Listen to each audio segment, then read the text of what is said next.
Hello, Mr. Peter. How can I help you today? I have a prescription for an inhaler, but I'm not sure how to use it properly. I'm happy to help you. Can you tell me what type of inhaler it is? It's a metered dose inhaler, MDI. Great. MDIs are commonly used to deliver medication directly to the lungs. Before using the inhaler, shake it well to ensure the medication is evenly dispersed. Okay, Mihira, I'll do that. What else do I need to know? It's important to use a spacer with an MDI. A spacer helps deliver the medication more effectively to your lungs. I don't have a spacer. Can I get one from you? Yes, we can provide you with a spacer. Make sure you carefully follow the instructions on the inhaler and spacer. Mihira, is there anything else I should be aware of? If you experience any side effects, such as mouth sores or a cough, let your doctor know. Also, avoid using other inhalers or medications without consulting your doctor.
It is perfectly natural to feel a sense of unease when you notice changes in your skin, Mihira, but I want to reassure you that what you are seeing is a very common part of the body's healing process.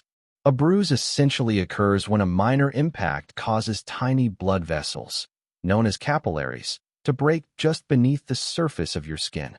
Because the skin remains intact, the blood from these vessels is momentarily trapped, which creates that characteristic mark you see. While the initial appearance can be quite striking, these marks are generally not a cause for medical concern and typically fade entirely on their own within a few days or weeks. As your body works to reabsorb the blood, you may even notice the bruise changing colors from purple to green or yellow, which is actually a positive sign that healing is progressing as it should.